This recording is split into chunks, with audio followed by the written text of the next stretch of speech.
Madame de Menton, la raison d'être proclamée par Éthique est de défendre et valoriser l'entreprise. N'était-ce pas à l'origine d'œuvrer à une meilleure intégration de l'individu dans l'entreprise?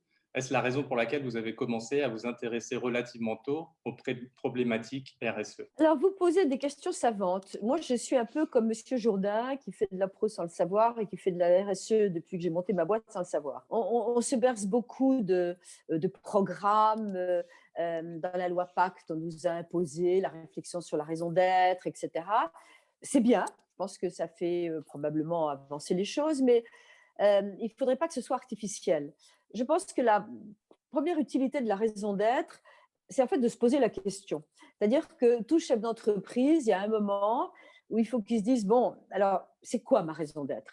Est-ce que c'est uniquement de fabriquer du chewing-gum? Est-ce que je vais plus loin? Est-ce que je veux détendre les gens en leur offrant une sucrerie qui est-ce que je veux faire du chewing-gum bio? Est-ce que je veux éviter qu'on les jette par terre? Est-ce que je veux que mes salariés aillent mieux? Je pense que la raison d'être, c'est dépasser un tout petit peu. Un entrepreneur, il a une idée, puis il veut la mettre en œuvre, il veut gagner de l'argent, il veut recruter des gens, il veut que ça se développe. C'est extrêmement simple. Mais la raison d'être, ça permet de dépasser un peu cette première approche et de se demander ce qu'on peut faire de son entreprise. Je pense que le rôle des chefs d'entreprise dans les PME est prioritaire et pour la raison d'être, et pour le bien-être des salariés, et pour la décision qu'il a de les intéresser ou pas. Et en particulier à Éthique, et j'arrêterai là, en particulier à Éthique, nous sommes en train de travailler sur la façon de partager la valeur. Je pense, contrairement à beaucoup en France, qu'il ne faut surtout pas que les patrons soient moins riches, mais qu'il faut surtout que les salariés soient beaucoup plus riches. Et ça concerne et les entreprises et les prélèvements, bien sûr, et la façon de mobiliser, de motiver des salariés qui seront de plus en plus intéressés au développement commercial, etc., et qui donneront aussi le meilleur d'eux-mêmes, sachant que c'est toujours égoïste, sachant-le, dans une entreprise. Quand on veut des salariés très heureux, c'est aussi et surtout pour le bien de l'entreprise. Peut-être pour commenter là-dessus, je suis d'accord avec ce qui a été dit, hein, mais peut-être je vais dire autrement sur un certain nombre de points, peut-être quelques commentaires. Le premier, RSE, raison d'être, finalement, pour moi, c'est intimement et stratégiquement lié aujourd'hui.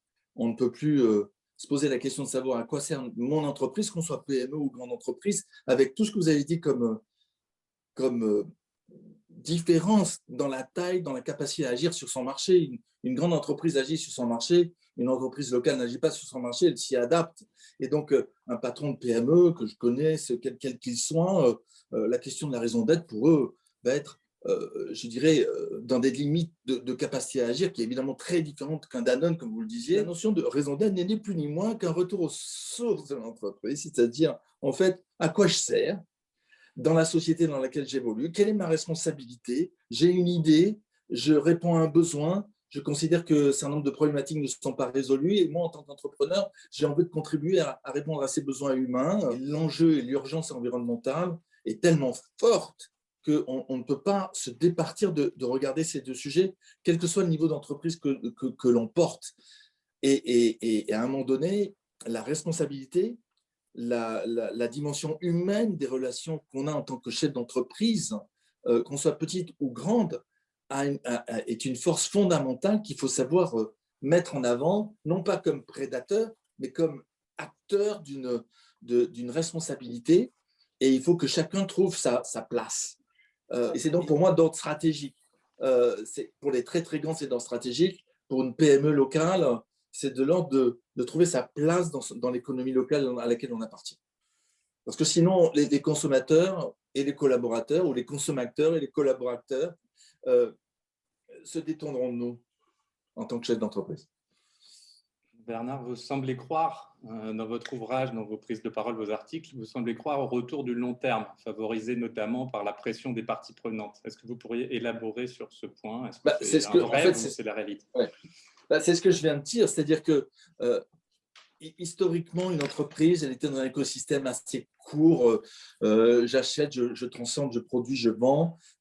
Aujourd'hui, la demande sociale, la demande environnementale, l'écosystème autour des entreprises est beaucoup plus demandeur, beaucoup plus complexe.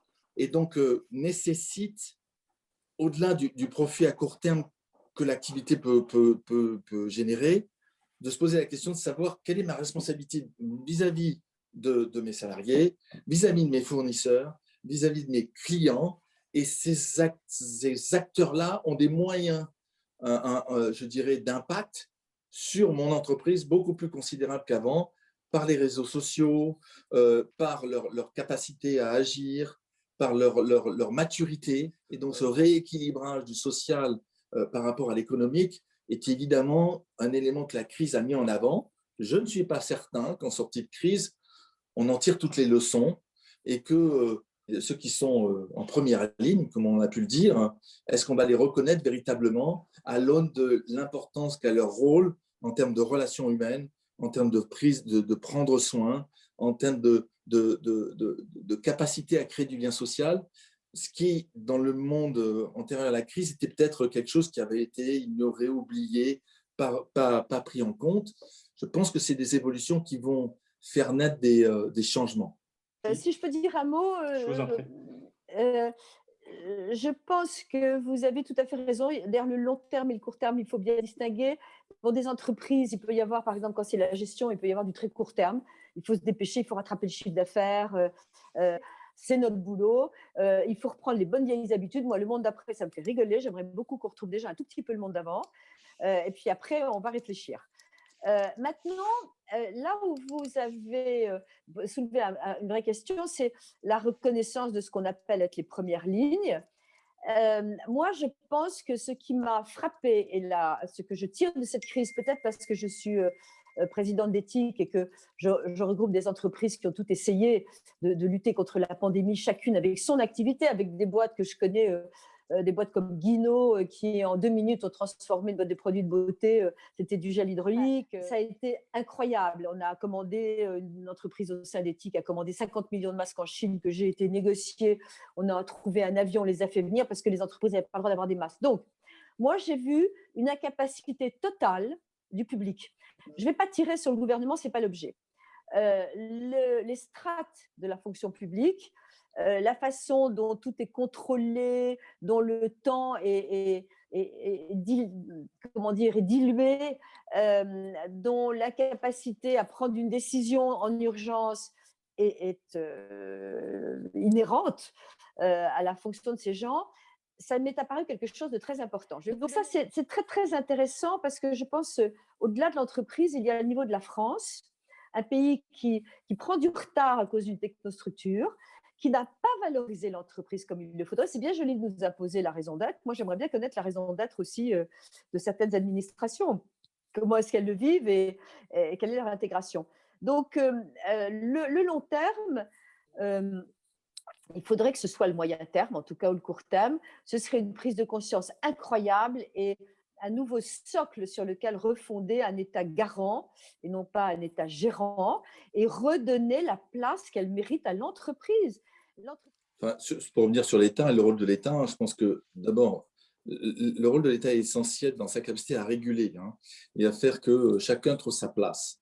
En revanche, sa capacité à agir et en agilité dans des sociétés aussi complexes que les nôtres, avec des principes de fonctionnement que vous avez pu indiquer, centralisateurs, peu agiles, ne faisant pas confiance, ne prenant pas en compte et considérant que c'est par le central que la réponse viendra, c'est le monde d'hier. Ça, c'est clair.